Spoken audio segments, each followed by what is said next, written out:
So yeah, we're doing our Kings tournament today. It's going to be our kind of our starting tournament for season 2 of the Coliseum here, and we're going to get our starting king for the season as well. Just a quick reminder of kind of what this is. It's going to be a quick series of 1v1s amongst 6 or 7 players. We're going to be starting here in about 15 minutes with the games. But basically what it is we're going to do a tournament. It's all going to be best of 1. The maps are going to be randomized for each game. And then the winner is going to be our starting king. Is going to get I think it's $15 payout to start, and start off with a $5 bounty. So that will be our starting point.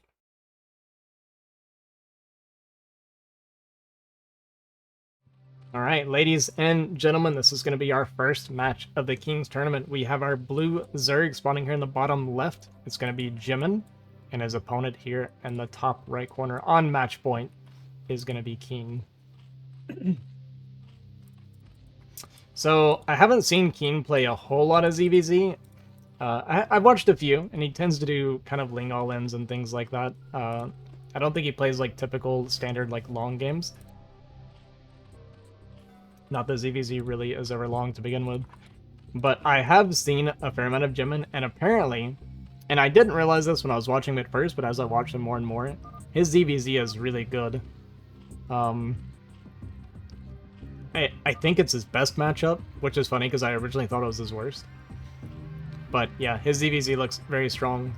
So Keen's gonna have a hard time. Jimin is a kind of low S rank player. He's a little bit of a one-trick pony in a lot of the matchups. He's got a couple different builds, but basically what Jimin is really good at is he's really good at executing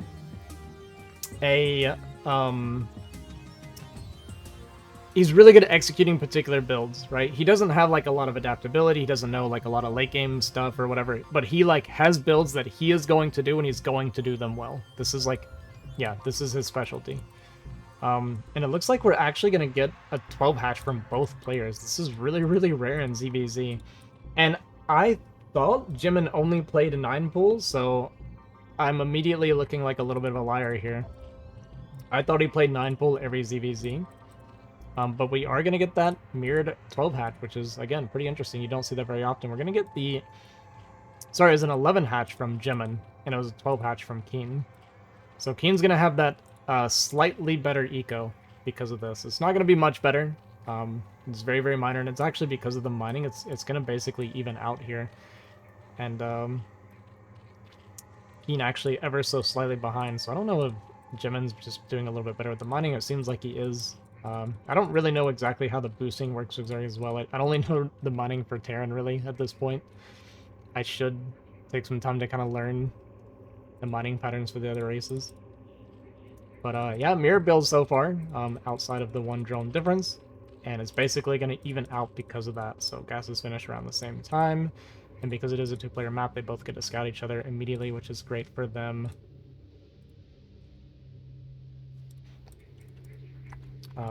I think it's very fair for ZVZ for 2v2 maps, or sorry, 2-player maps. Because there is no, you get scouted and don't get to scout them kind of thing. You both get to scout each other at the same time. So you at least both have the info so you can kind of adapt to what's going on. But again, completely mirrored so far. So usually when it's mirrored, it's going to come down a lot to control. There's obviously going to be some decision making as well with a lot of your units and stuff, but or kind of what your composition is going to be. If you're going to spend on a few more lings or buy a couple more drones. And it looks like Keen actually opted for 1 more drone than Jimin did, so it's going to be slightly behind on the initial lings here, but he's going to see with his Overlord the lings coming out, and you have a lot of time before lings get across the map, and Jimin's actually just posturing aggressively in the sense that he's hiding the lings, which is going to make Keen a little bit nervous. And he doesn't know for sure if these lings are coming. So I like hiding them from view. It does a couple things where not only do you threaten, like make your opponent concerned that they're going to be getting attacked or potentially harassed, so they have to respect that, but they also don't know what your ling count is because it's out of view. So it just makes it a little bit harder to track everything there. And Lair's going to finish at the same time here. Spire is going to start for both players, although, okay, it's slightly faster for Keen, but it's like, what, a couple seconds? It's not going to make a difference here. And it looks like Keen continued Ling production, as did Jimin. And how are we on drones, actually? So we got 3 there. And then a 10. And so we're actually completely mirrored on Eco as well. Or I guess 11, but yeah, whatever. Alright, so completely mirrored. And we see an extra drone come out here for Keen. So he's going to sneak out an extra drone or 2, it looks like. Which does scare... It's a little bit scary because of the Lings, right? He's posturing pretty aggressively on the map, and he's made these couple extra drones, so gotta be very, very careful not to take an engagement here. But he's gonna just sit back on his defender's advantage. I like that after sneaking out a couple extra drones. Second gas coming down for both players. Slightly faster for Jimin here, but again, these are... I'd say these are a few seconds that don't matter that much, but honestly, in ZVZ, that's kind of the difference maker a lot of times. And Jimin's actually pulled off of minerals completely. And Keen has snuck in a few extra drones, which might come back to bite him here. He's floating a lot of money saving up for his mutas. And the Ling timing here from Jimin is basically perfect. And the Lings are not properly set up on this ramp for Keen to trade efficiently. And he's going to be down a lot of Lings here. So he's going to have to fight very, very efficiently. And he needs to buy time because he's got these mutas on the way. But Jimin with an overwhelming Ling lead here is going to take a big win, and a lot of Lings left over are going to start to run into these drones and start killing some drones. Might even focus down the hatchery, actually, which is a great win condition as well. Going to leave Sun Lings for the hatchery while the rest of them go into the main here to kill some drones. And we see the mutas popping, but this natural hatchery is going to go down. We see a drill here for Keen trying to save a bunch of these drones, even a Sunken starting to build here to try and defend his mineral line, but this hatchery is going to go down, and I think this is just too much damage for Keen. I liked what Keen was trying to do with the extra drones, but Jimin really punished him. You know, he kind of made the absolute bare minimum of drones to maximize his gas mining, to just build a bunch of mutas behind this Ling flood. And yeah, with that natural going down, he's going to be on 2 gas now, is Jimin, and even killed a bunch of the drones here, so he's just going to be hurting, going to be too far behind. He's going to try to go across the map and do something, but he's going to run into a lot of the extra mutas. I love hiding these Lings as well to go for kind of a re-counter. Going to force him to rely on the Sunken and lose even more drones in the process. And when these mutas run into the muta flock here, you know, Jimin, same number of mutas, but also defender advantage and has a couple Scourge. So once he clears these mutas, we'll see that GG from Keen. And there we go, GG. Going to be called. Jimin going to take this game against Keen and move on to our semis.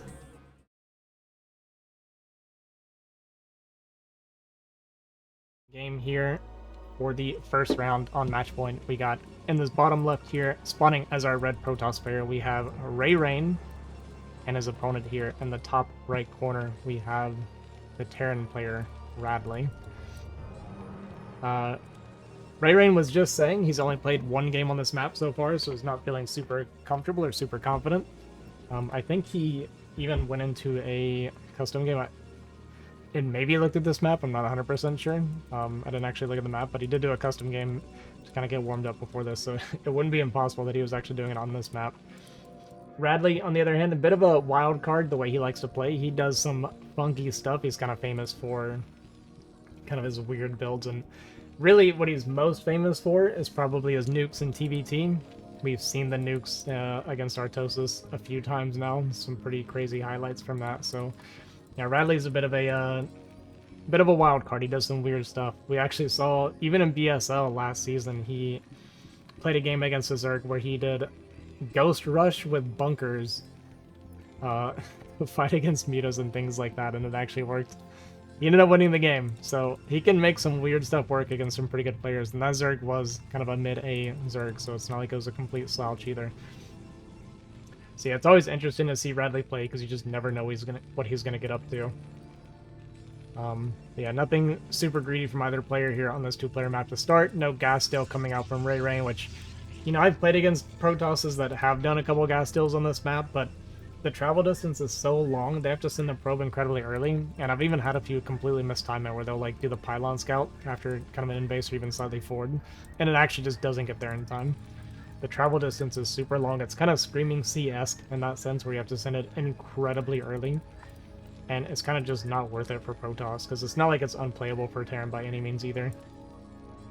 If you get gas stolen, there's plenty of things you can do where you'll just come out fine or even ahead, so Yeah, I think we're not going to see much gas steals on this map in the future either. And a little bit of a kind of a later scout timing here from Radley. I kind of like doing this on 2-player maps myself because you're guaranteed to get the first scout, so you can just kind of optimize your mineral mining and you can just do a later scout and it's no big deal. Doesn't really change anything for you, so you just have that slightly better eco. And meanwhile, RayReign looks like we didn't go Zealot, so no harass or anything planned, which really kind of expected with the gateway being this far back. So we're probably going to see a 23 Nexus or something really standard from RayReign. It might do rangeless, we've seen him do a lot of rangeless before. But yeah, we're going to see that range start. So it is going to be that 23 Nexus from RayReign. Could still be like 29 or something like that, but I don't think I've ever seen him do that before. And Radley's SCV going to get in here and see everything's completely normal, sees the core spinning.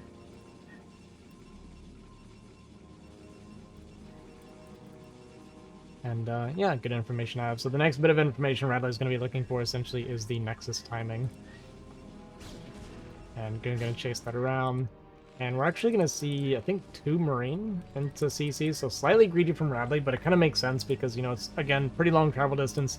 You saw that the Goon was shooting the SCV a little bit, so you got that little bit of extra time. So he's going to drop that CC and then probably go Vulture. Or he's going to go Add-on.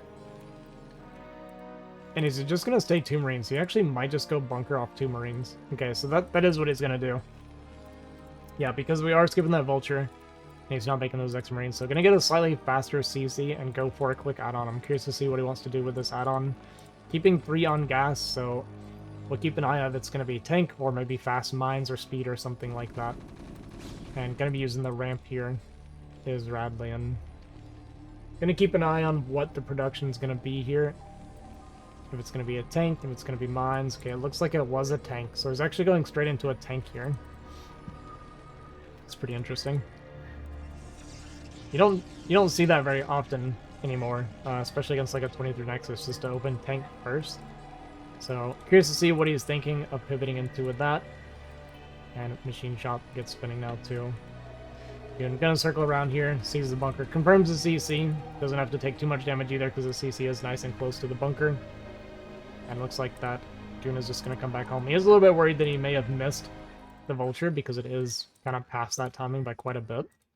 So Goon's going to be coming back and kind of scouting around for this Vulture, but there actually was no Vulture made for Radley here. And we're going to see a little bit of discomfort from RayReign, and this is part of the new maps, right? Where the units are going to kind of miss where they're going. Like I said, he's only played 1 game on this map so far, but does at least check this base looking for the Vulture.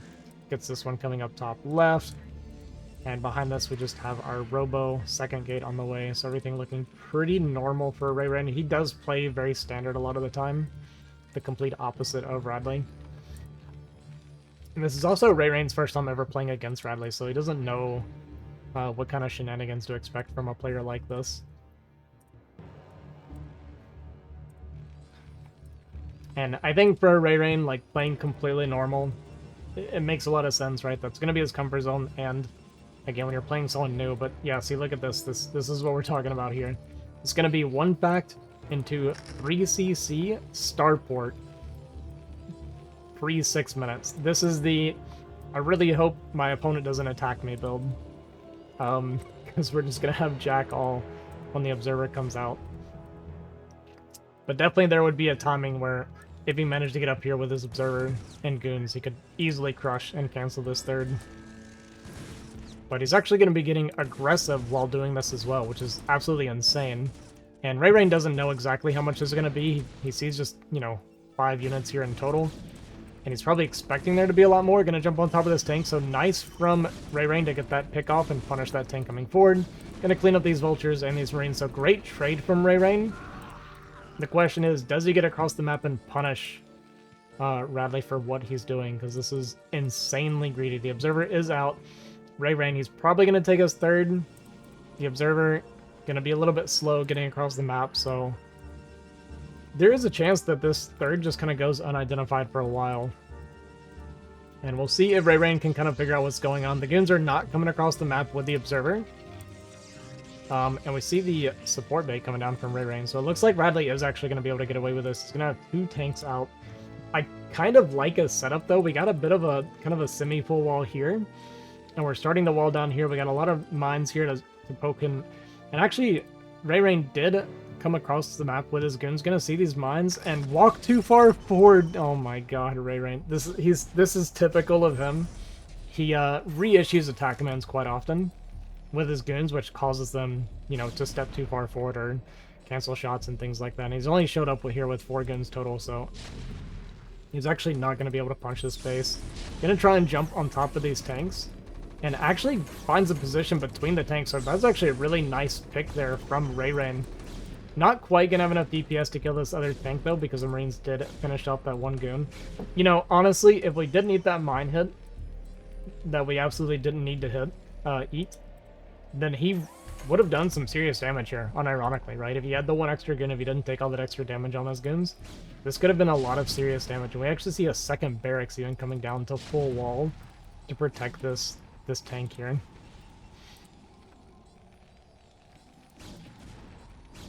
Does find a little bit of a position with the goons to get a little bit of chip damage, but another tank's going to come down and shoo that away. And we actually have Wraith out for Radley.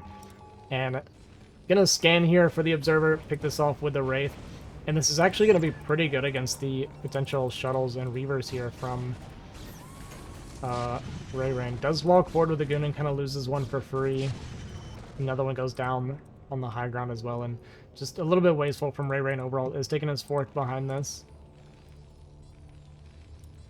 And yeah, just good defensive position here from Radley so far. Kind of getting away with this insanely fast 3rd.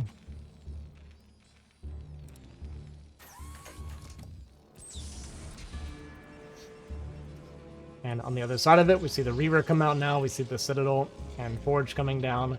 Like I said, 4th base on the way for RayReign, but he actually needs to kind of get something going for him a little bit here. If things continue as they are, Radley's going to be able to explode. We see the double armory coming down. He already has a starport, so can drop his sci-fi. We see another scan come down and pick off this Observer. And this cleans up every single Observer on the other side of the map now, so RayReign completely in the dark. Also still on a single gas. Seems like his macros actually slipped quite a bit. The goon count very low. We see the minerals starting to explode a little bit, so we need to see a few gateways come down to help him spend that money. And would love to see that second gas getting started pretty soon. 4th base finishes up, and maybe a little bit slow on the transfer as well. But there's the extra gateways that RayReign does need, so I'd like to see that. A couple defensive cannons coming down for his bases because he's worried about drops and Wraith and Vultures and all that good stuff, right? Meanwhile, Radley just going to be sitting on the other side of the map and kind of building up his army. Got the extra factories coming down. Only just now going up to 6 factory, but his SCV count and smoothing looks pretty decent. It's a little bit light, I guess, on these bases, but because of the mineral smoothing, it's still going to be mining really well. But I like these, I actually really like these Wraith patrolling, kind of for shuttle play and things like that. But yeah, there's the extra gateways. Second gas does finish up for RayReign. It is floating a lot of minerals. This gas is, like I said, a little bit late at this point. But he also can just spin on a lot of zealots. So it's not completely, you know, wasteful being super high on minerals right now with nothing going on. You know, despite how greedy Radley's been and how much RayReign's kind of already lost at this stage, another big mine hit there. Supply actually looks relatively even. And RayReign might get a bit of a supply explosion here himself soon. No Observer with this army, though. It was kind of crazy to push out across the map in the first place. We even saw a scan coming down from Radley looking for the Observer, but there was no Observer. And classic Radley, there's just a medic, and what this medic is for blinding. He wants to blind shuttles and blind Observers. This is the weird stuff that Radley does that is actually, like, semi-viable. It's just hard to do and almost not worth it. But you kind of at least get the idea of what he's doing. There is a logical thought process. Mass scans come down from Radley, gets full information. He sees the gateway explosion, which is pretty much exactly what he wants to see. No crazy tech or anything to worry about. and he's just taking his own 4th base. And he's got that, Sci-Fi is done, but 2-2 actually hasn't started yet. So that's one thing that's going pretty well for RayReign, is that the upgrades aren't going to be like crazy fast like I thought they were going to be at first. And gonna get out here with his vultures and clear all this up. And there we go. We see the blind onto the observer with the scan. And not gonna be able to see the mines anymore with this observer. And this shuttle now, it's blind. Not gonna make a big difference. And yeah, I think RayReign doesn't actually know. He's just probably never seen this before. So he doesn't know that this observer can't detect anymore. He's gonna think that he's getting clowned under troll, but this is just typical Radley. We do see that RayReign is max, so again, his supply actually looking pretty decent.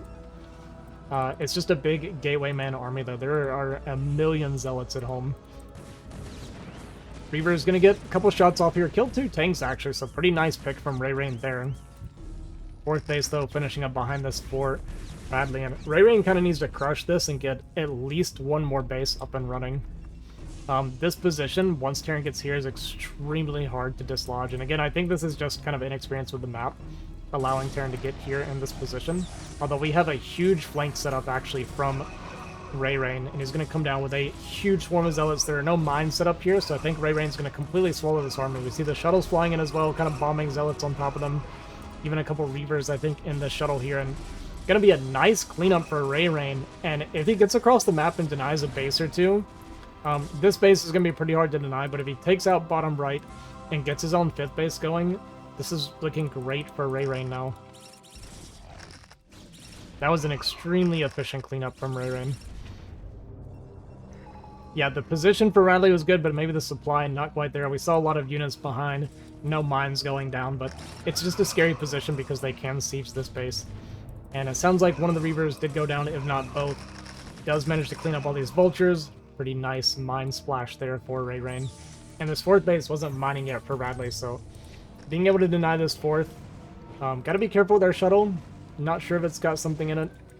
Does go down. Wasn't watching the supply. Now we're gonna see some probes going out on the map to try and take another base. And yeah, this base is gonna be denied for now from Radley. And we're going to see a bit of a vulture run by here, potentially, but there's 4 cannons up here, 1 more cannon down here, and the rally's pretty close by, so I don't think it's going to be able to get much damage. More fighting breaking out here, and RayReign, again, just up 70 supply right now, but no real tech. He's just kind of playing gateway man with a few shuttles here. And the vultures do kind of find a pretty good spot, actually, to kill at least the bottom probes here, so going to get a few kills there, at least.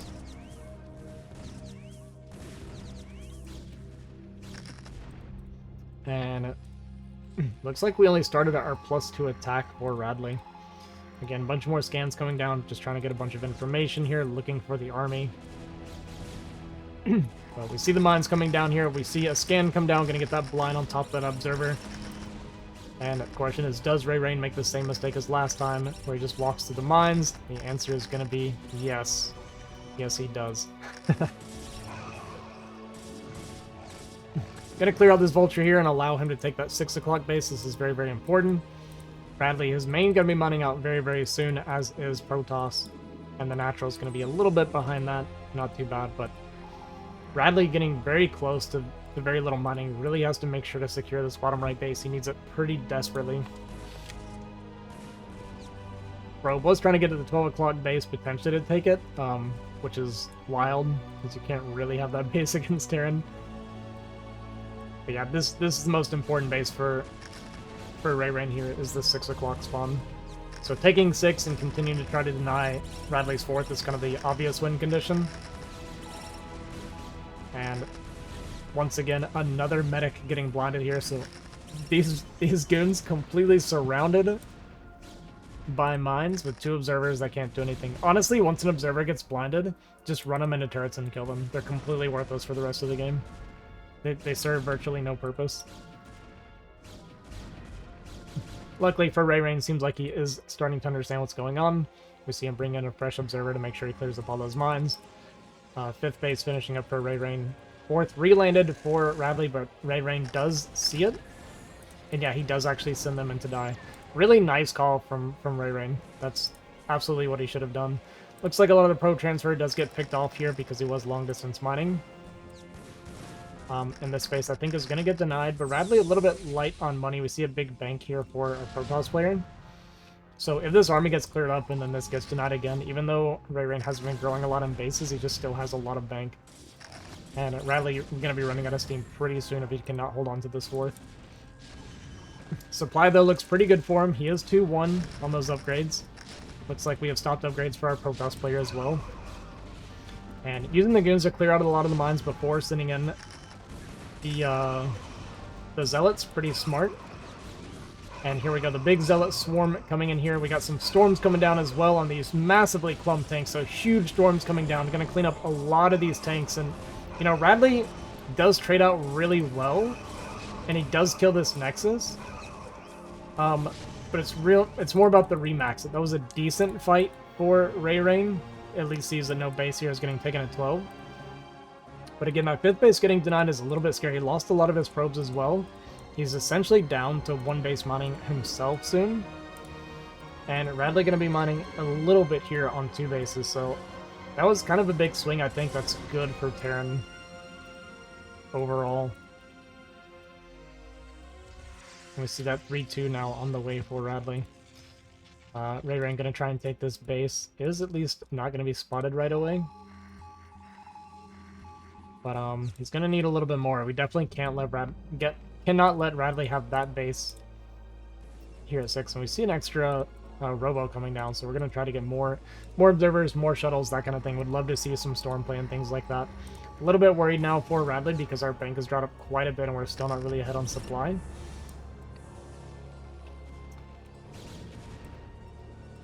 And yeah, he's going to be banking a fair amount on this base, which I guess Terran, it's not like Terran can hit it from here, but they can definitely set up siege lines to make it where it can't really come through here to defend it very easily.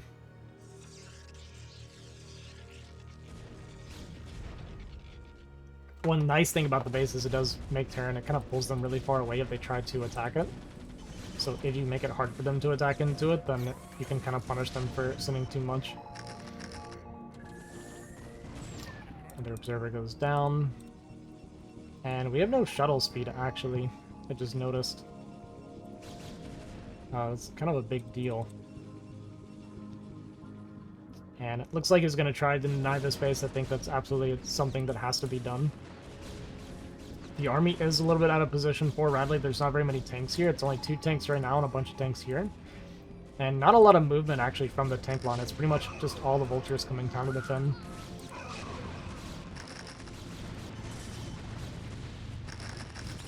Gonna get a bit of a Zealot bomb here with a Templar. That Templar came out after the shuttle died. So good for RayReign. So he is gonna clear this army up and deny this base. And he could potentially pivot to this base if he went quickly, but a lot of vultures actually gonna be getting in position and some tanks as well. Left a lot of these tanks here in the middle, did Radley. Really could have used that in the defense down here at 6 o'clock. So this base is gonna get denied. RayReign basically mining right under Radley's nose here at 12 o'clock, and it looks like he's going to get away with it for a while. Radley not aware that he doesn't see the Nexus there. And a lot more vultures going to go down here. They are going to drop some mines on top of these goons and clear a lot of the goons as well. So overall, pretty decent for Radley, but again, we haven't got our tanks in a position yet, and they kind of need to go. The CC is going to soak a lot of damage and buy a lot of time. I'm not sure if RayReign realizes he has this Templar here. It might just get focused down. And it is going to go down, but it looks like we should potentially be able to deny the CC, or kill the CC off, rather. And there's still nothing down here in the bottom right corner, so RayReign can kind of go up, but he's actually going to pivot into this as the unsiege happens. I like that call a lot more from RayReign, actually. A little bit late with the Zealot reinforcements, though. But Shuttle does show up, potentially with a bomb. Yeah, gonna drop some Zealots on top of this. And gonna be another nice cleanup for RayReign. And honestly, this 12 o'clock base getting to mine like this is such a kind of a godsend here for RayReign. And as the Zealots go down, he's gonna flee with the Dragoons. I think that's good, although the pathing. Okay, does actually catch that. That was good, because a lot of goons were about to go down for free. And honestly, supply is still surprisingly close. That 3-2 is done for Radley as well, so the upgrade is heavily in advantage for him. We do have a +2 attack for RayReign. Factory count is looking pretty decent. We're on 9 factories total. And the only thing is Radley's down to 1 base mining. And, okay, we're getting a carrier transition from RayReign to the top left. We heard a scan go down, but I didn't quite see if he saw what that was. But he's probably just checking for the army, it looks like, more than anything. So the carrier transition is going to be the attempted kill move here for RayReign. So RayReign kind of just needs to make sure he can hold on to 12 o'clock and get his carrier count up. That's going to end up being the gameplay here.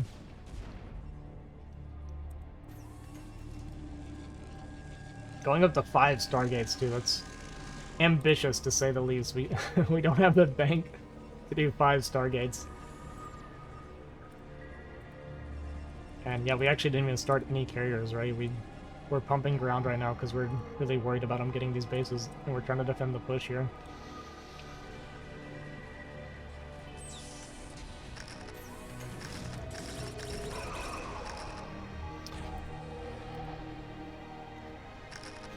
Another blind goes down on the observer. So a couple of these zealots going to die. And another big army push here from RayReign. Just got to be careful not to bleed off too many zealots into the mines. We see the flanking medic going to go down. And 2 carriers have started up here for Ray. And this game, honestly, is getting very, very close. RayReign is about to be on 1 base mining. The Terran on 1 base mining. Typically going to be Terran favored. He has taken that 6 o'clock base, and we definitely can't allow for a kind of split map here. And this is also pretty vulnerable for RayReign. It's a little bit scary. We see Ghost and Lockdown going to be getting researched. This is a kind of a classic for Radley as well. So we're going to see Lockdown attempts for the carriers. That's going to be his answer. But another big bust attempt here coming in for RayReign. Going to get some shuttle drops on top of these tanks, clear up a lot of these tanks. Pretty nice storm, too, on the SCV transfer. So going to kill all of those and also get these pocket tanks, which is actually pretty important. Radley does reinforce quickly enough, though, with a bunch of the tanks here on the high ground. And a couple of shuttles kind of going here to try and save these Templar, but it is going to go down as well. And I'm a little bit worried for RayReign in the long run. If this base is allowed to mine too much, we're just not going to have the money even for our interceptors.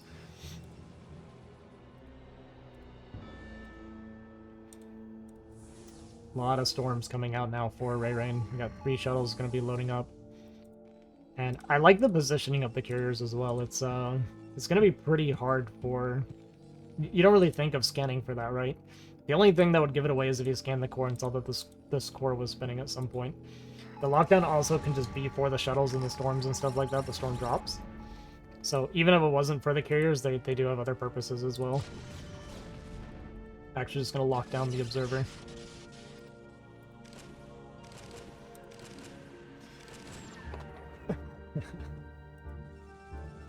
Alright, 4 carriers are out for RayReign.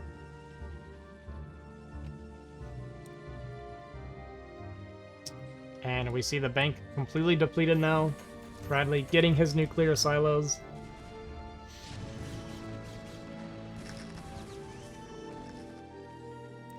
And 3 shuttles going down here. I hope they're on unload and not move command. Looks like they are on move. Okay, does at least notice before they all go down, so that's nice. So we're going to get a decent drop off here and kill a lot of the SCVs that are kind of getting stuck on this eBay here.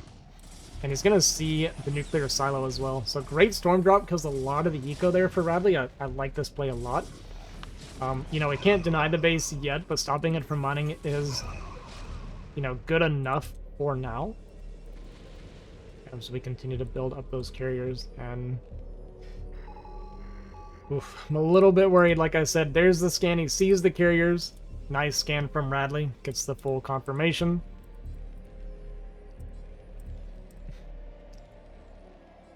So I imagine we're going to start seeing a lot of Goliath. He is a little bit light on gas at the moment.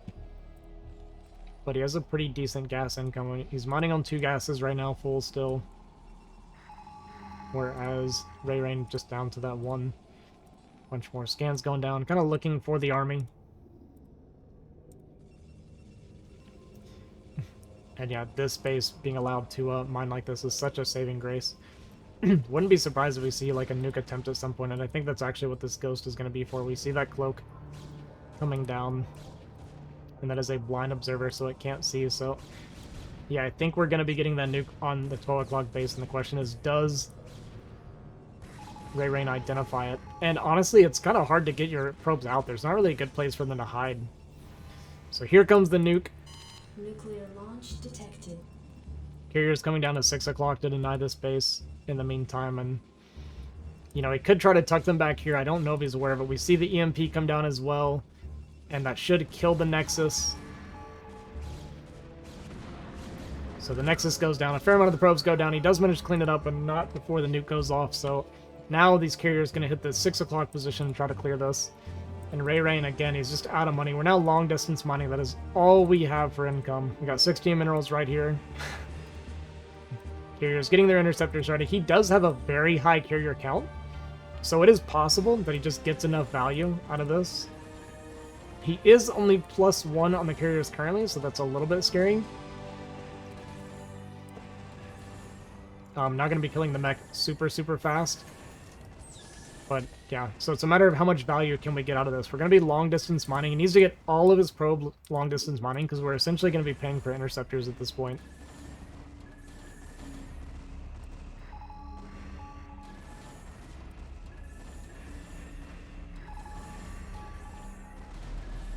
And with that base going down, Radley's kind of limited on his own income as well. A bunch of lockdown is going to come down, so 2 of the carriers going to get locked down and targeted down. Need to be fighting while these are getting targeted down. And it looks like we let a lot of our interceptors get put up as well. You can outrange the Ghost lockdown with good micro, but obviously not a lot of Protosses have that experience. RayReign now completely out of money. All the goons coming down here to help the carriers. And is at least going to clear up a lot of these Goliath, but a lot of the carriers went down. We're down to just 5 carriers now, I guess 6 if you count the lockdown. And it is going to go down. But 5 carriers left over with very little anti-air left. The Ghost did all go down. Got to be very careful not to lose these goons to these tanks. These goons need to back up and let the carriers get as much value as possible. If you lose all these goons to the tanks, then the Goliath can absolutely take over.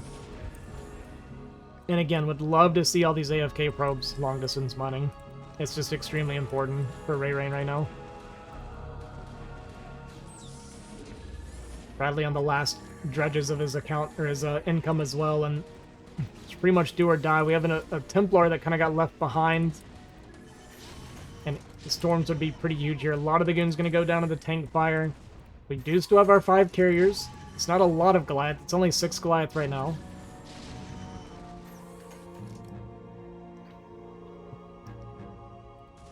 And here we see some tanks now stopping this long distance running. We had 3 more carriers come out. I actually would have preferred to see a Chancellor too, so we could try to get some Nexuses off or something. And we see the kind of lack of experience with the carrier micro there. I think RayReign has enough to win the game. Or had enough, I should say. I'm not so confident anymore. But the carrier micro just not quite there for Ray. And again, I really think letting these 3 carriers finish is hurting us too much.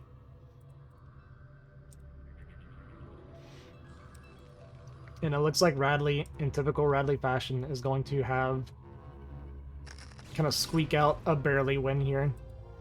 Some storms on these Goliath could be pretty big. Softening these up quite a bit for your carriers is very important. Only 1 storm gets off though. 4 more ghosts coming in with lockdown. And yeah, I think that's just going to be too much for RayReign. What a close game this ended up being.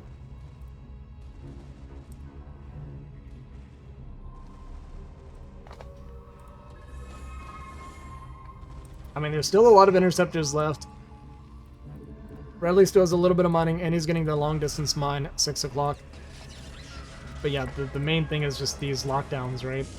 These lockdowns are essentially carrier kills at this point. So that's going to be 3, that's going to be 4. And now we have 4 carriers left, 2 of which, or 3 of which, don't even have any interceptors.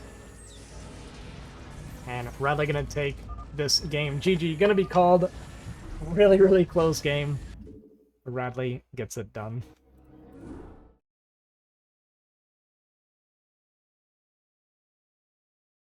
All right, ladies and gentlemen, we are moving into our second round here, which is going to be on knockout. Spawning here in the bottom left corner, we have Jimin, the third player. And then bottom right, we have our Terran player, Exit. So, as I said before with Jimin, he's got a few builds for each matchup that he just executes really, really well. And his build for this matchup typically is Hydra Guardian. He does have a couple different things. He'll do Muta All-In, he'll do Hydra Guardian. I've seen him try some crazy Zerg. But the Muta All-In and Hydra Guardian, definitely a strong suit. Jimin, kind of infamous for his really, really strong Muta control and how he can just kind of pick apart Terran players. Exit, on the other hand, not super confident in TVZ. He specifically wanted to avoid Jimin, but, you know, it's a small tournament, so it's likely to happen one way or another. And also, sorry, we're in the second round here. Exit was supposed to play against Sterling in the first round. Sterling did not show up, so he's going to get the walkover against Sterling, and that's why we're moving into this with Exit for the first time. So Jimin looks like we got that 12 pull. And I think it was 12 pull. Actually, it might have been 11. It's 11 or 12. I think it's 12, though, and this allows for a very, very fast Muta timing. It hits like 10-ish, 15 seconds faster, something like that, than your typical 2-hatch Mutas, so the Mutas get there very, very quickly. And this is also a little bit indicative of a Muta All-In. Now, he does still do Hydra Guardian off of this sometimes, so doesn't mean for sure that's what we're going to see. Exit, on the other hand, looks like we're just going to rally some Marines across the map. He might kind of fake bunker here, but these are Lings starting up for Jimin. And against 12 hatch, or sorry, against 12 pull, you don't really want to send your Marines across the map because they can easily get picked off. I will say that 12 pull, I'm pretty sure, is very vulnerable to a BBS, actually. And I've seen Jimin die to BBS and ARAX quite often. But, yeah, no damage going to be taken here. The 4 Lings going to be coming out here for Jimin. And it's going to be 2 racks with no CC for Exit. So Exit definitely wanting to avoid kind of the long game here with Jimin. And, you know, I said it was going to be a very fast Muta, but it's actually going to be just a typical 302 layer timing. So not going to be some crazy fast Mutas this time from Jimin.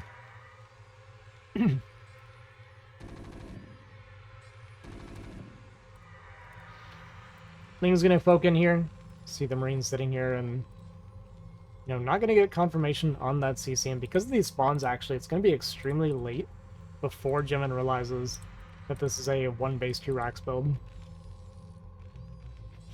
And the timing of this will hit way before Mutas. Jimin might potentially be able to get Sunkens up in time, though, and if he gets Sunkens up here, it's pretty strong because the Marines have to kind of move into the Sunkens a little bit. And yeah, so this is why the layer timing was a bit late. We went for Ling speed before layer.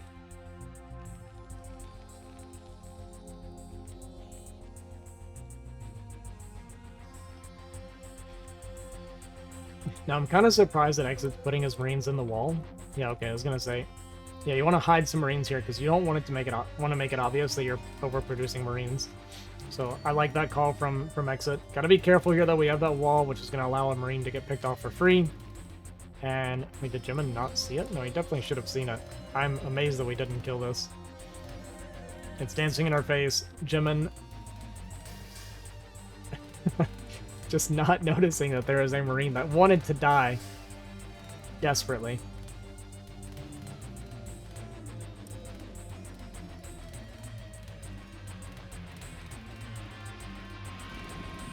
And here we go. Here comes this move out. It's going to be pretty early. It's about 10 seconds before a normal 2-rack stem timing. 10 to 15 seconds. 3 of the Marines did get split off, so it's not all going to be completely together, but it's going to be very hard for Jimin to identify that and punish that. We see the double Sunken coming down. He does have a handful of Lings, and the Spire is pretty far from done still. We see that scan come down. He's going to see the Sunkens are building. He's going to see those extra Lings hatching. And he's going to try to defend this with the 2 Sunkens and a bunch of Lings. He still hasn't realized it's just a 1-base build. Otherwise, I think we'd see more Sunkens coming down. But Jimin definitely taking this serious. We see a lot of Lings being built. 1 Marine does die for free, and that's a pretty big deal. He moved out like he wants to kind of overwhelm it with the Lings. Actually going to pull a couple Marines into this as well, and goes in without the Sunkens actually. I'm going to trade these Lings out for Marines. Does kill quite a few of them, and there's definitely not enough Marines to punch down these Sunkens anymore. Jimin tries to catch his medic, and Exa does come back and defend it, but there are mutas building, and Exit has gotten essentially 0 damage down. These Lings continue to get more and more value across the map, just picking off the rallying Marines. And this pretty much completely kills off the bust from Exit. He's going to try and move in here with what he has as the mutas pop out. And this should be a pretty easy defense for Jimin, and we might just see that GG right away here. The 3 Marines do stay alive for as long as possible. But yeah, GG gonna be called. Jimin gonna take this, and this was a failed 1-base 2 racks.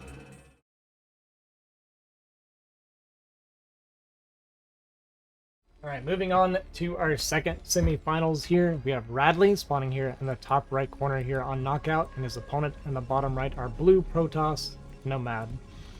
For those of you that might be a little confused about why Nomad is starting off in the semifinals, it's because he is seeded as the reigning king from the previous season. So he got seeded a little bit, and will be defending his throne essentially here against Radley. And winner of this will be facing off against Jimin in the finals.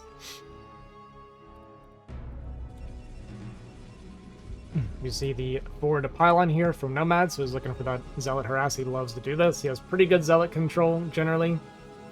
I think his multitask behind that might sometimes slack off a little bit, but he kind of makes up for it a lot of times with the amount of value they can get with that Zealot. If you saw my series against him, I just died to the Zealot rally 4 games, so... Definitely Micro's better than me in the early game. I'm kind of notoriously weak in the early game. I think that is one of Nomad's strong points is the early. I think mid is when he starts to fall off a little bit.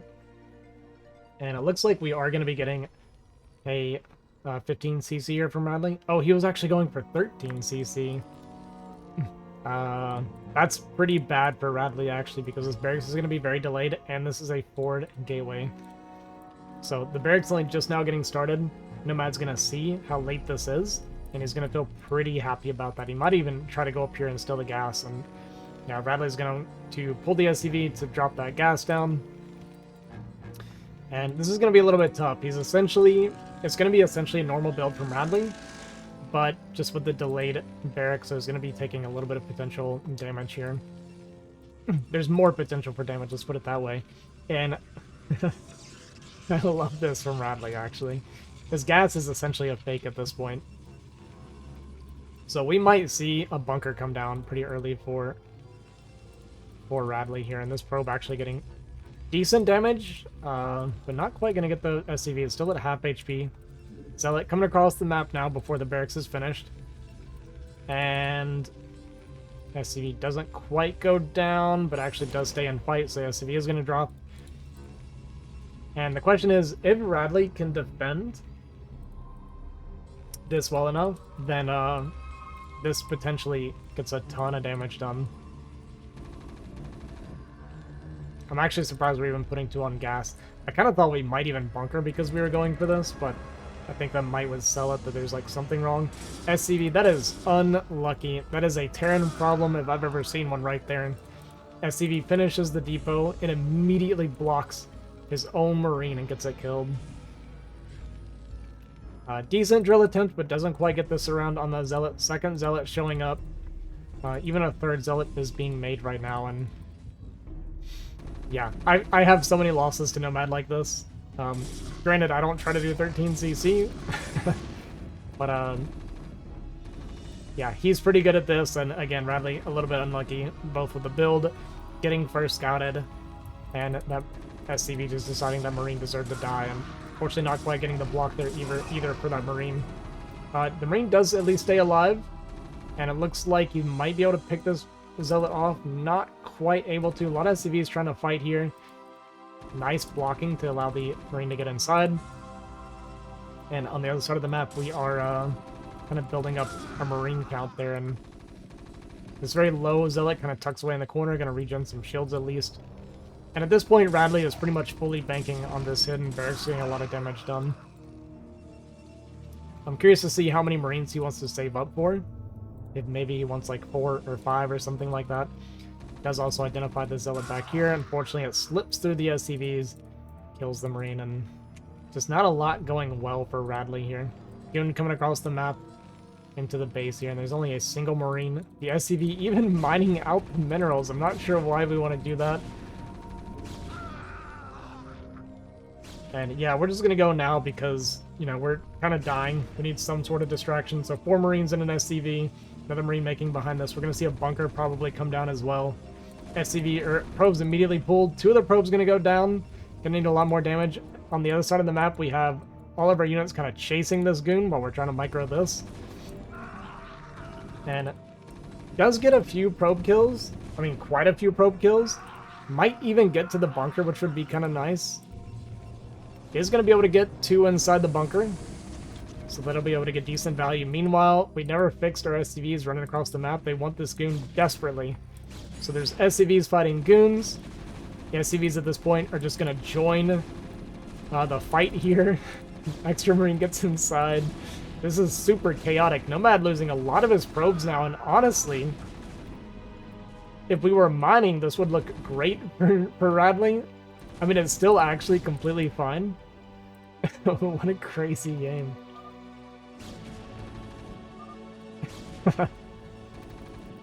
Well, it's actually kind of nice that they shut up. He kind of needed them. Radley not even mining anymore. Nomad complaining about the 16 turn rate. I don't think it's that bad personally. Maybe he's a little bit spoiled on the turn rate. It is a little bit jittery too, I guess, in his defense.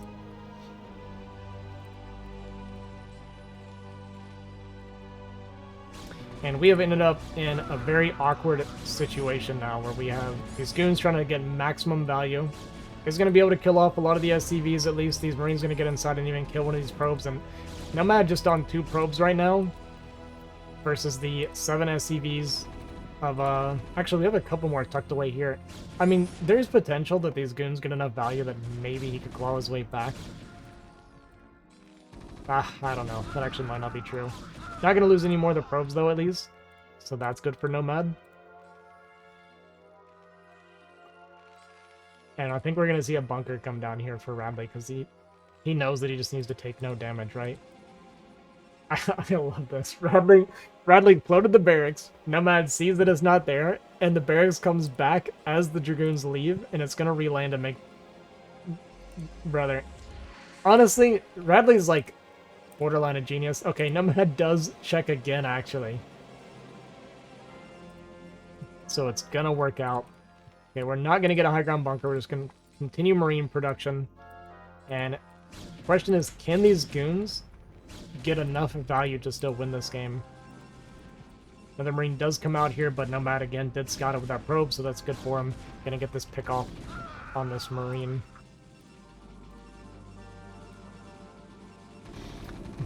Meanwhile, on the other side, we have our goons kind of fighting up this ramp. We do see that bunker in the way. That's what I expected that we would see.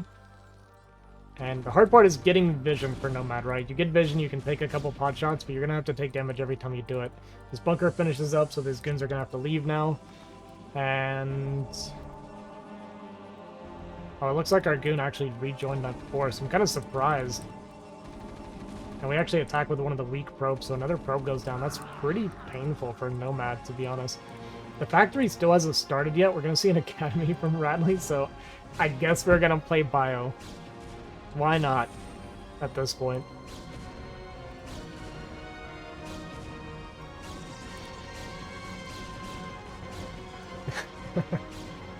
And here comes The Citadel from Nomad.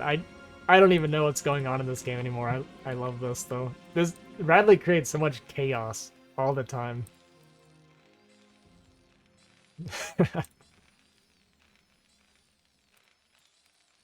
And now the factory is on the way. I wonder, is this just going to be for a scanner? Or he is, I think he's going to make at least one medic. We're still trying to float this barracks around and land and make Marines, which is actually starting to cost Bradley quite a bit now. As Nomad, you actually want this Marine to finish. I love that he's not shooting. Okay. He was hoping to catch that Marine coming out. Let it finish and kill it for free. That was a nice attempt from Nomad. That was actually pretty smart. And now we have 6 Marines moving out. Not sure what they're hoping to accomplish. There's 5 goons versus 6 Marines. There's a medic coming out now. So I think we're going to get a 1 base medic tank push. One of these Marines is going to go down. And honestly, this is pretty bad for Radley to be losing any Marines if he's making medics and planning on a push. Because these Marines gain insane value once you have stim, range, and medics with it, right? So the Marines going down like this is pretty painful. And we're going to need to see a depot and maybe an additional barracks or something. Not entirely sure yet exactly what the plan is from Radley, but yeah, these Marines going to get cleaned up pretty efficiently for Nomad. Nexus on the way. Archives is done, so we're going to see some Templar potentially. No scanner started yet.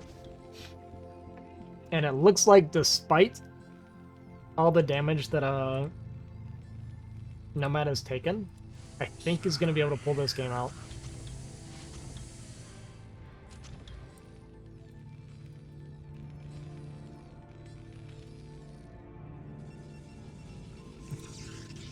Yeah, still on 1 gateway. DC is coming out now. Nexus is going to be finishing here in a few more moments for Nomad. And we're still just on that 1. Okay, we're doing a 1-1-1. Unfortunately, the game might not end. He might still stick it out because he's going to have a scanner. But this DT easily has the potential to win the game. It's just going to get so much value. We're going to see it start picking off these Marines. It's going to be 1 shot, obviously, for the DT. And scanner gonna start, or do we GG? Yeah, GG gonna be called. What a crazy game. K says Nomad. Our reigning king is a sore winner, ladies and gentlemen. But he does win. Probably frustrated with the lag. Love to see it.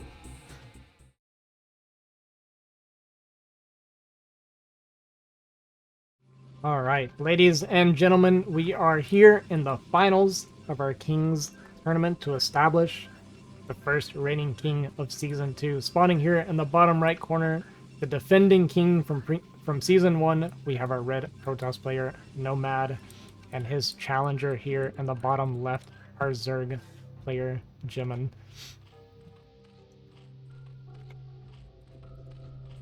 Alright, we are here on Attitude, one of the new ladder maps. It's very kind of polypoid-esque. Really, the only kind of major difference is instead of a high ground mineral only third, you have this kind of wall and like little chokes and stuff like this. And it's very close, extremely close to the 4th base, right? So if you secure this position, it's an easier transition into a 4th, which Polypoid already kind of was an easy transition because you would do like these 3 here and then take this as your 4th a lot of times. But now when you take your mineral only, you have this. The mineral only a little bit harder to kind of get to and defend, but you kind of have the high ground around this as well to kind of block this off a little bit. The rally's, you know, relatively close. So yeah, I think for Terran, this is kind of a better version of Polypoid, especially for TVP. Jimin is going to get that first scout, and we're going to see, looks like, overpull from Jimin, which means that Nomad won't die to a 9 pull like we see a lot of times, because Nomad has one of the worst scouting patterns I've ever seen. He likes to do single probe scout, he never pylon scouts, does single probe, and then sometimes he'll just drop that Nexus before the cannon without seeing his opponent, which will die to even an overpull as well. A lot of times. Because he won't do 13-13 a lot of times. But it looks like we actually are going to get a 13-13 here. So no death to overpull. Okay, so he at least does that. So he won't die to the 9 pull, but if this was a 9 pull, it's an instant GG. But Nomad plays this way. He likes to play this kind of greedy style PvZ, and sometimes it does pay off. I mean, I've seen him lose to like legitimate C and D rankers in PvZ, and I've seen him beat Hawk like multiple times in a row. So Nomad has like the biggest swing and skill level, especially in this matchup, of any player I've ever seen.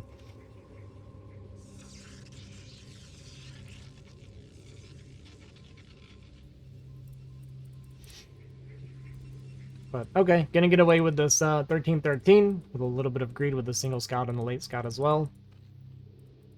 And it's gonna be against Overpool, so he should be pretty happy with this opener. At least if you identify this is what you were playing against. I don't know how well he'll identify it, but this has been a pretty decent opener for him so far. Again, it's not like a huge advantage, but it is something slight. Probe gonna get in here, C2, Ling's already blocking the ramp. This is another reason I don't like the single scout, because your last scout, it's pretty much impossible to get up the ramp in time. And so he's not going to have any information on what's going on, other than he's just going to see the 2 Lings and the hatchery timing. So based on hatchery timing, you should know it's probably Overpool. He's going to see that these 2 Lings are staying defensive and hiding something, but it doesn't always necessarily mean Zerg hiding anything. The only thing that's really obviously indicative is that there is no 3rd hatchery, right? I think he did check up here. I'm pretty sure I watched him do it. So he at least sees that there was no 3rd hatch, at least in, you know, a normal location. So that is some information for him. We're going to see a quick layer coming out for Jimin, which is a little bit surprising because Jimin kind of infamous for his 973, right? That's usually his go-to build with Jimin. But it looks like we're going to get a Muta play from him actually this game.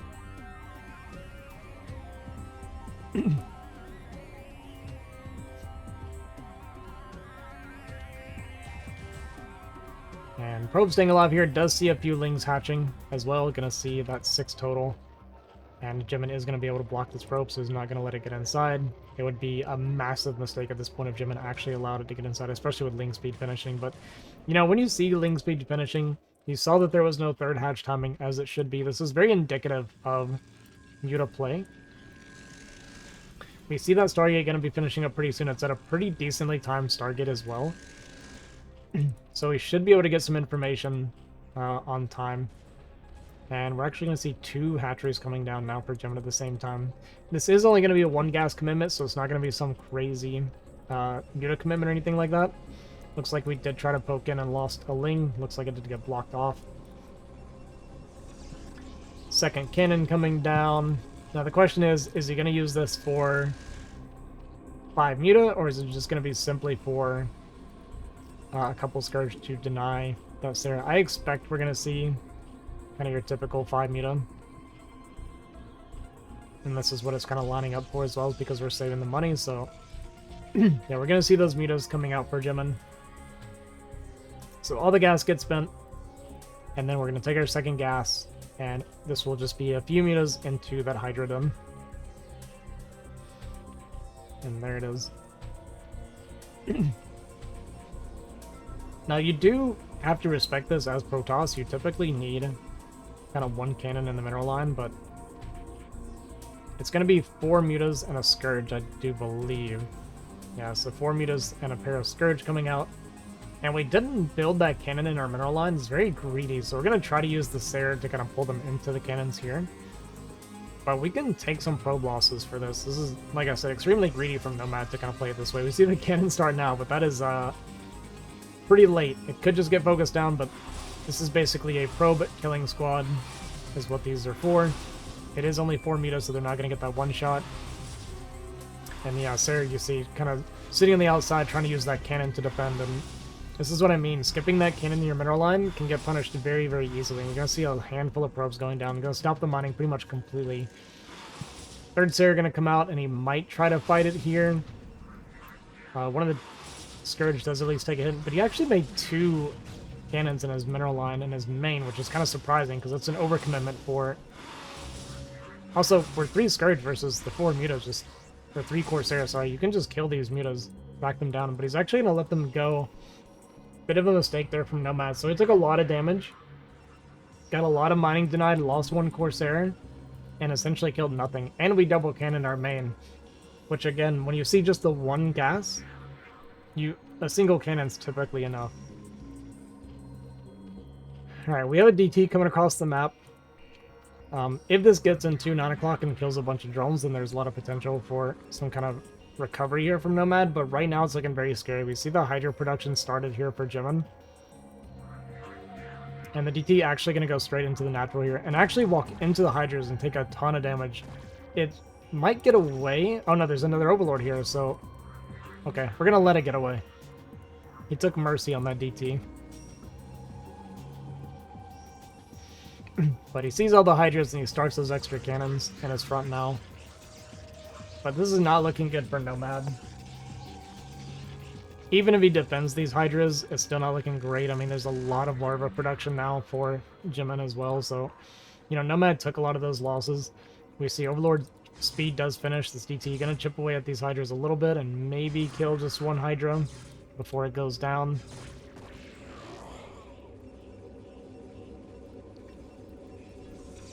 And Templar Archives is done. We're just on that one gateway though. Our first High Templar comes out. And now the question is, what does Jimin want to commit to behind this? Does he drone up a bunch? Okay, so yeah, we see a bunch of drones hatching now. So this is just going to be Hydras to kill the wall while he drones up. Nomad going to go across the map with his 4 Corsair and just kind of get information and potentially pick off some Overlords. You know, there's only a couple Hydras. Was it 3 Hydras here, 1 Hydra here, and the 4 Mutas here, so... There's potential that we could kill some Overlords to maybe try and get some value back, but... Big Storm actually comes down, hits a decent bit of the Hydra, a lot of damage, pulls in a few Hydra as well.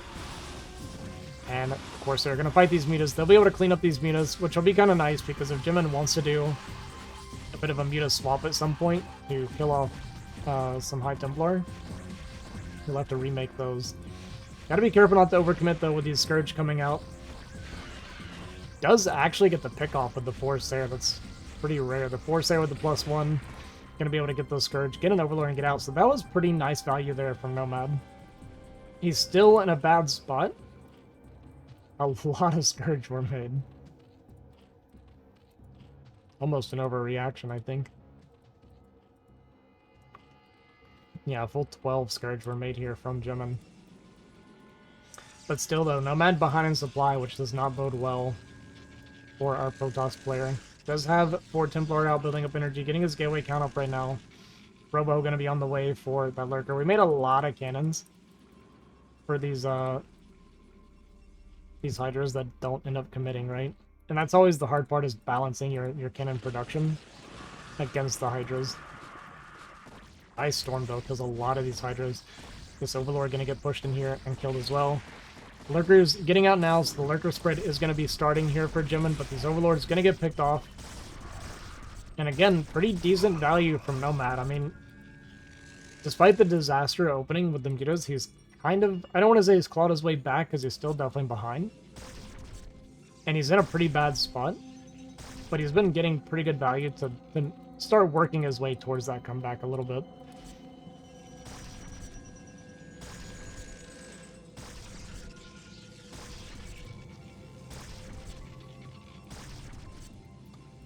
Lurker gonna pick away at this Forge as well. We did make that backup Forge. I can't click this building. It's a pylon. What's happening? Okay. My mouse like wouldn't click this spot for a second. Not sure what was going on. Alright, the Goon production has started. The Observatory is done. We're gonna need to kill these cannons, but it's tough because from here, Jimin's pretty much going to only mass units and just focus on the contain. He likes getting into this position. This is very comfortable for him. He does this a lot. So it's just going to be all production and all reinforcing this contain. So the question is, how well can Nomad value his way out of this? And honestly, it doesn't look good. We're only on 4 Templar, so we're not going to have a ton of Storm energy. I'd like to see these cannons go down. The Hydra's actually going to jump forward on top of these Templar and pick off 2. And then this third one throws out a Storm a little bit late, though. And that was pretty rough because that Storm is so crucial. Observer immediately moves into the Hydras and gets picked off. I mean, decent storm on the Hydras, but the lurker count's getting built up, and this is just going to keep going backwards. And like I said, we lost 2 Templars, so a lot of our storm has been cut off. And again, these cannons going to make it very hard for our goons to move around. These are at least a bunch of naked lurkers, so a lot of them going to get picked off. So that's kind of nice. But we're completely out of storm, and we're still down in supply. Yeah, I'm surprised that Jimin actually let a lot of these lurkers die like this. Does pick off the second to last Templar here. A couple more Templar do finish. You know, Nomad's got the supply evened up, but again, that's still not really that good for Protoss.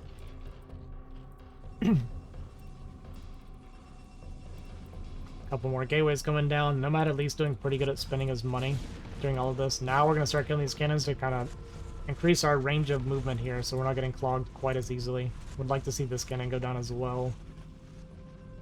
But looks like he's not going to go for that. And we have 1 storm ready, 2 storm ready, and is there a 3rd Templar somewhere? Gonna die when I wasn't looking, maybe? Big storm on these Hydras, a lot of damage onto the Hydras again. We do have 1 more storm ready. Another great storm hitting a bunch of the lurkers. A lot of damage onto these lurkers. Pretty much all the lurkers going down now. There's just 2 more here on the backside. Nomad again keeping the supply even, but the reinforcements from Zerg are going to push them back into these cannons. And again, we're out of Templar now, right? We're making an Archon. And with the Templar going down and having to make an Archon with no more Templars coming up behind it, it's kind of a last hoorah push here from Nomad. Like, yes, he's kind of breaking out and it looks decent, but we're very close to drying up.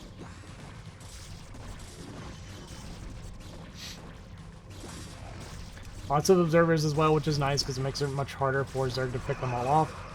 The reinforcing zealots, you know, pretty good for reinforcing because they build quickly, they travel quickly, they can get there, you know, to reinforce the fight fast, but so do the Hydras, honestly, and a lot of Hydras kind of come in here. All the Lurkers are dead, but the army supply from Nomad just extremely low. And we don't have really superior upgrades. Okay, we do have a Templar out. Maybe with 1 really, really nice storm. A little bit on the front, though, of that Hydra pack. Still get some decent damage because we moved back in at the last second. We do have the Forge still spinning, so we might get 1 more upgrade to kind of help us with this fighting. Still no Lurkers done yet. For Jimin, and, you know, it's just continuous rally. There's no drones. Even our 4th base is basically just a macro hatch at this point.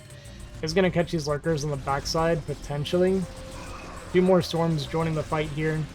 Another great storm onto the Hydras. I mean, the storms have been getting insane value, but I just think it's not quite enough. We see Nomad taking a supply lead for the first time, which again looks good on paper, but we're down to kind of the final dredges of mining in our main base and our natural not too far behind that. So even if he breaks out, a lot of times you'll see Protoss will break free, and they just don't have enough economy to do anything with it. You know, Zerg, they're not mining super efficiently. Like, there's still a lot of mining to go when this is happening.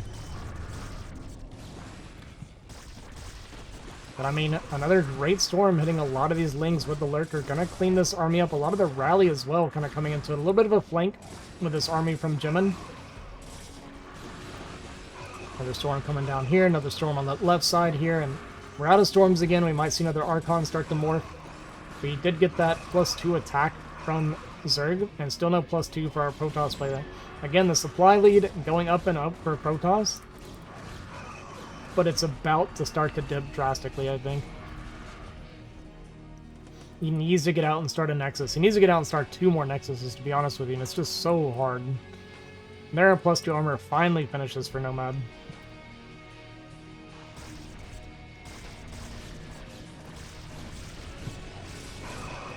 Storm hitting a few of our own Zealots along with that Lurker. And we are actually out of storm. We have 4 Templar, 3 Templar now with no storms left. Gonna jump on top of these goons. The cannon's still getting some shots off, which is kind of a nice little bit of extra DPS. Like, every little bit matters. Gonna see the Nexus coming down for Nomad now. And as you can see, the supply starting to dip back towards the Zerg now, right? And Jimin will just do this forever. This will never stop. He doesn't ever make a hive. If he ever makes a hive, it's for +3. This guy, if he makes a Defiler, he actually automatically loses the game. That's the one thing about Jimin.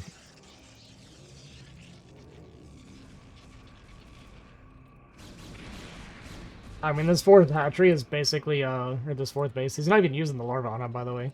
It's basically just there for when he mines out, he can transfer the probes there.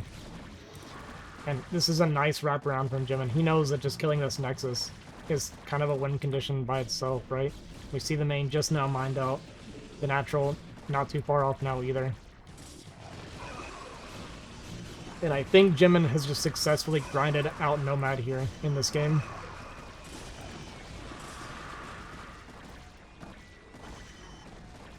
If you play Protoss, we've been in these games many, many times before. Where it's like you just can't quite break out. You feel the time like kind of constricting around you, and then yeah, it's like you break out, but then you're dead. It always feels awful.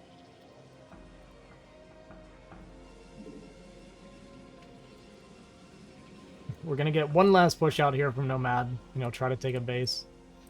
We did finally use some larvae here from this base. And here we go. This is kind of the final push from Nomad. Does actually leave a Templar back here that has Storm Energy. I mean, again, nice Storm on these Hydras. He was able to stay in the game as long as he did because these Storms have been so valuable. But it looks like we're completely out of Storm Energy now. And all the Hydra's going to jump on top of this, clean this up. These Templar are going to get picked off on the backside of it. Nomad pretty much done mining now. Jimin says sandwich. I mean, he's not wrong. It was a sandwich. Nomad says lag. That checks out. And it looks like Jimin is going to be our champion.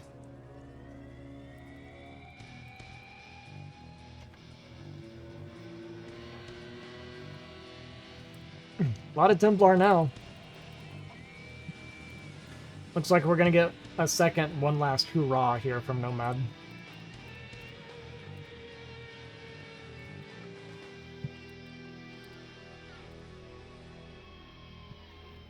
Observer going to come across here, see that it's not mining, make him feel like he has a chance. Walk into these lurkers though, it's going to take a ton of splash, actually even misses the storm, doubling up a lot of his storms. Kind of desperation is part of just not having the meat that you need for your Templar. And GG, gonna be called. Jimin, gonna be our Season 2 starting champion. He's gonna win $15, and he's gonna start off with a $5 bounty.